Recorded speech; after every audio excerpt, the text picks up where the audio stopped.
নেত্রকোনা সদরের ভাষাপাড়া গ্রামে জঙ্গি আস্তানা সন্দেহে একটি বাড়ি ঘিরে রেখেছে পুলিশ। অস্ত্র, গুলি, বুলেট প্রুফ জ্যাকেট ও হেলমেট উদ্ধার করা হয়েছে। ঘটনাস্থলে আজ যাচ্ছে কাউন্টার টেরোরিজম ইউনিট। এই মুহূর্তে সেখানে আছেন রিপোর্টার আলপনা বেগম। সরাসরি যাচ্ছি তার কাছে।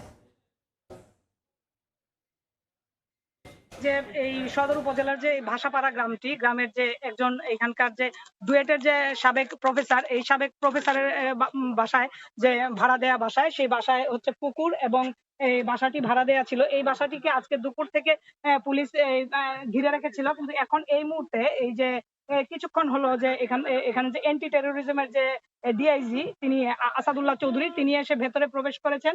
হয়তো আমরা কিছুক্ষণ পরেই জানতে পারবো যে এখানে কি কি পাওয়া গিয়েছে বা কি কি আরো পাওয়া যাচ্ছে। তবে পুলিশ সুপার যেটি জানিয়েছেন আমাকে, এখানে একটি বিদেশি পিস্তল এবং 17 রাউন্ড এই গুলি উদ্ধার করা হয়েছে তাদের কাছে।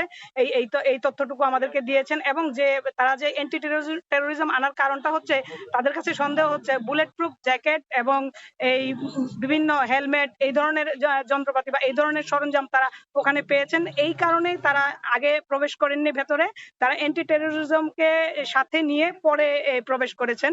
তারা কিছুক্ষণ আগেই এসে এখানে প্রবেশ করেছে। তো আমরা এখানকার অপেক্ষা করছি। এখানকার দেখা গেছে যে এই বাড়িটির চারপাশ পুলিশ ঘিরে রেখেছে এবং যে এই সিসিটিভি ক্যামেরা ছিল বাড়ির তারগুলোতে, দেখা যাচ্ছে যে সিসিটিভি ক্যামেরা এখানে স্থাপন ছিল। অনেকগুলো সিসিটিভি ক্যামেরা নেই, আর কিছুগুলো পুলিশ উদ্ধার করেছে। তো এখনকার মতো আমার কাছে এই যে বাড়িটি ঘিরে রাখার এই ছিল সর্বশেষ। সরাসরি যুক্ত ছিলাম নেত্রকোনায়।